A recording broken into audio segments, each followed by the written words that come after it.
Caros alunos e alunas, bom dia, boa tarde, boa noite, como sempre, dependendo do momento que vocês estiverem assistindo a essa gravação. Hoje, dentro da nossa caminhada de História Geral, nosso tema é o Maio de 68, suas repercussões. Também falaremos sobre um episódio de 68, a Primavera de Praga, tá? E também trabalharemos questões referenciadas a esse momento aí da história mundial. Perfeito? Primeira providência, imediatamente, vou compartilhar minha tela com vocês para que possamos apresentar aqui o PowerPoint, não é assim? Então, a partir desse momento, nosso tema é dentro de coexistência pacífica. Nós vimos a década de 60, particularmente nos Estados Unidos, mas não apenas, vimos também situações referenciadas a países do bloco socialista, e hoje, então, nós vamos nos voltar, depois de termos estudado a crise do American Way of Life, tá? O Maio de 68 na França e suas repercussões. Falaremos também sobre a questão da crise do marxismo soviético nesse momento. Perfeito? Então, o Maio de 68 na França, tá? Aquele, para alguns, tem um livro aqui no Brasil importante, em termos de crônica do período, o ano que não acabou. Foi um ano marcante pelos conflitos, que alguns chamaram de conflitos de geração. No caso da França, esse movimento estudantil, que começa, diferentemente do caso do Brasil, o Maio, muita gente acha que o que aconteceu no Brasil em 68, a passeata dos 100 mil, etc., tinha repercussão, tinha sido causada pelo Maio francês. Não, porque no Brasil o movimento começou em março, por outras questões que nós vamos trabalhar em História do Brasil, evidentemente. Mas, enfim, o problema é que o que alguns chamam de choque de geração pode ser, digamos, entendido da seguinte perspectiva. No pós-guerra, quando houve a reconstrução da Europa a partir do Plano Marshall da Europa Ocidental, uma das questões muito importantes que os governos da Europa Ocidental perceberam foi a necessidade de abrir novas frentes no campo das universidades, abrir novos campos universitários para absorver uma juventude europeia que precisaria de uma formação mais qualificada para a sua vida profissional. Deixando claro que até hoje na Europa a sociedade ela é muito partilhada, ou seja, muito definida. Normalmente, o filho de um trabalhador manual, de um operário, isso mesmo que seja tecnicamente qualificado, o pai, ele provavelmente repetirá a função do pai, ou se não vai ficar em situação de trabalhos mais subalternos, vamos dizer assim. Tá? Mas existia uma classe média francesa que no pós-guerra, que era o melhor, evidentemente, para os seus filhos. E o governo, então, e os governos da Europa em geral, da Europa Ocidental, fizeram isso, ampliaram o número de oferta de vagas na universidade. E aí, nos anos 50, essas universidades foram sendo fundadas em várias partes do território. Vamos pegar agora o caso francês. Sorbonne abriu várias frentes, Paris, Nanterre, etc., Bordeaux, e esses jovens foram entrando na universidade, só que eles encontraram dentro da universidade uma repetição do que era uma sociedade muito hierarquizada, tá certo? Os professores tinham um total poder sobre os alunos, no sentido de que as aulas eram totalmente controladas por eles, o ensino era totalmente controlado por eles eram aulas que eram chamadas de aulas magistrais, em que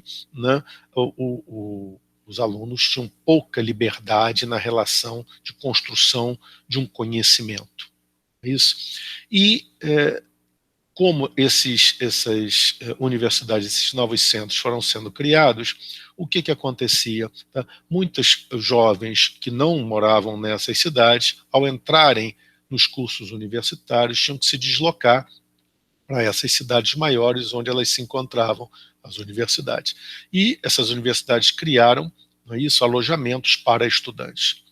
E o protesto, por incrível que pareça, vai ser, digamos, o detonador do protesto, aconteceu porque havia uma rigidez nos regulamentos escolares, que esses alojamentos tinham os alojamentos masculinos e alojamentos femininos, e que não poderia haver, né, um convívio, né, de rapazes e moças no mesmo alojamento. Acontece que, num determinado fim de semana, aparentemente, a questão aí é menos importante, mas 2 rapazes foram pegos nos alojamentos femininos, no quarto de algumas moças, e a partir daí eles foram punidos. Essa punição gerou um protesto nessa universidade, tá? A ideia, né, de que era uma forma retrógrada da relação entre pessoas de gêneros diferentes, enfim, e esse movimento, então, foi à rua, não é isso? Depois de uma série de assembleias, ele foi à rua e foi duramente reprimido pela polícia, com uma violência extrema, mais de 600 estudantes presos, fora os feridos. Isso gerou uma reação muito forte, não só no meio estudantil, mas também dentro da própria sociedade, setores da sociedade francesa.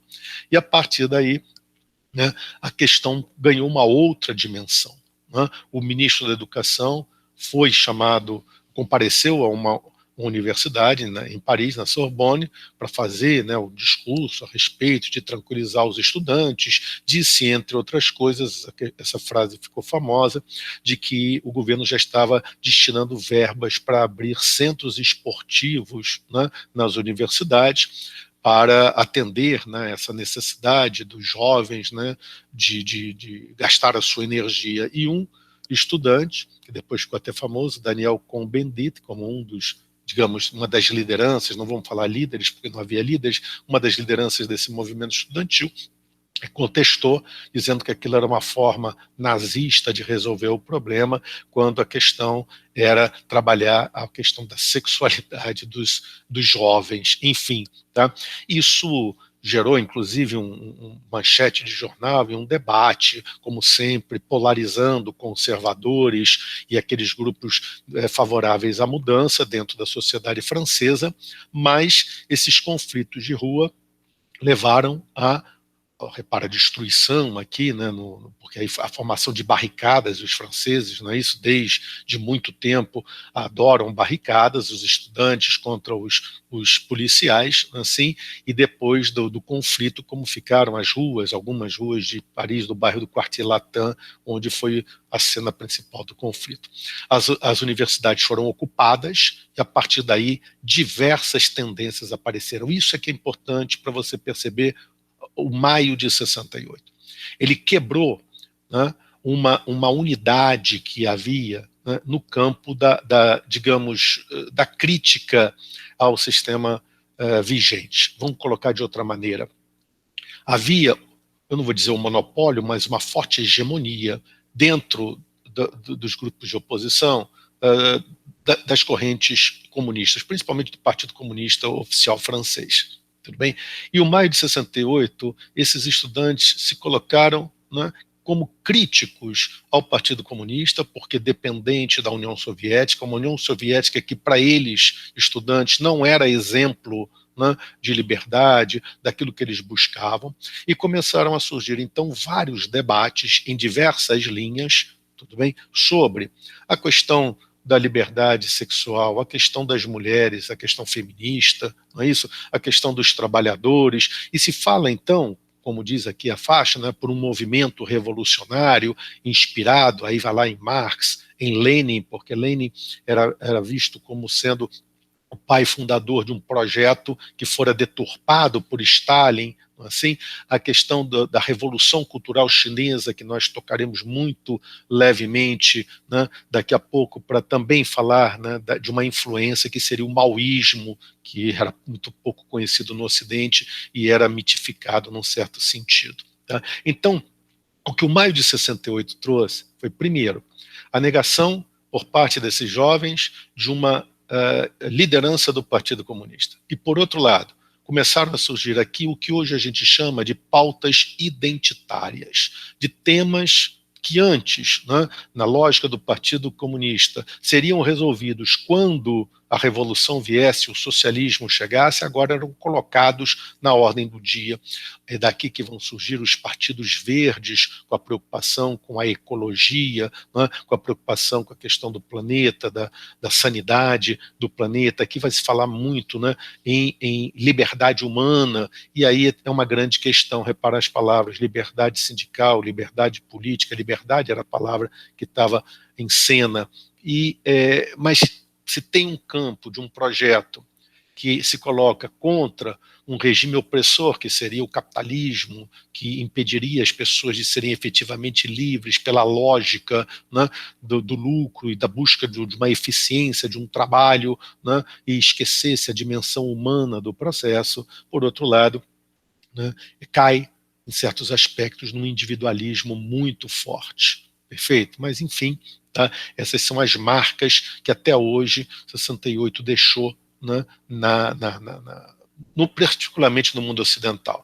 O dever de todo revolucionário é fazer a revolução, são palavras, né, assim, e aqui, depois daquela violência policial toda, uma gigantesca marcha em Paris, tá certo? Não apenas de estudantes, mas de trabalhadores, porque havia uma negociação entre sindicatos de trabalhadores, a CGT, poderosa, comunista, e os patrões, né, o empresariado francês. Os trabalhadores apoiaram os estudantes, fez uma paralisação, uma greve geral gigantesca, tudo bem? Os trabalhadores conseguiram, os sindicatos conseguiram melhorias salariais que nunca tinham conseguido a partir desse movimento, retornaram ao trabalho, os estudantes ficaram sozinhos, e a partir daí o maio de 68 foi perdendo força, tudo bem? Aqui uma foto famosa, para quem conhece o quadro, né, talvez já tenham visto, da Marianne, né, essa seria lá de 1848, aqui seria a Marianne moderna, tá? Que carrega, que enfim, levanta uma bandeira da Frente de Libertação Nacional do Vietnã, do Vietcong, juntando a questão da guerra do Vietnã com o maio de 68. Aqui uma pichação famosa, seja realista, peça o impossível, que seria um pouco a lógica, né, desse movimento, ou seja, nada pode ser inalcançável. Aquela sociedade que botava limites a tudo, que a antiga geração, né, não permitia praticamente nada, muito reprimida, ela deveria ser liberada, liberalizada. Enfim, tá? A verdade é que o governo francês, o general de Gaulle, que era o presidente, né, ele convocou eleições, chamou, né, disse que os estudantes eram baderneiros, etc. e tal, né, convocou eleições e teve um apoio muito forte do conservadorismo francês, principalmente do voto das cidades do interior da França. Ele reforçou a sua posição. É verdade que um ano depois ele foi obrigado a renunciar, ele, de Gaulle, porque perdeu uma proposta de reforma que concentraria mais poderes nas mãos do executivo, mas de qualquer maneira, tá, o conservadorismo francês reagiu a isso, a essa grande mobilização e a esse imaginário de 68, como muitos reagem até hoje. 68 teve coisas interessantes, teve coisas problemáticas, mas de qualquer maneira foi um marco aí nesse momento, né, que a juventude, uma parte minoritária da juventude europeia e particularmente francesa, tá certo? Ela se mobilizou por aquilo que considerava ser um projeto, embora um projeto multifacetado, perfeito? Aqui, em 68, a intervenção militar soviética em Praga confirmou para muitos, né, no Ocidente e no mundo onde essas notícias chegavam, tá, que o modelo soviético não era alternativa eficaz e verdadeira, porque acabava com a liberdade das pessoas, a liberdade dos povos. Então, a intervenção em Praga, que foi para terminar com um projeto de socialismo diferente do projeto soviético, já falamos um pouco sobre isso, o chamado socialismo com rosto humano, perfeito?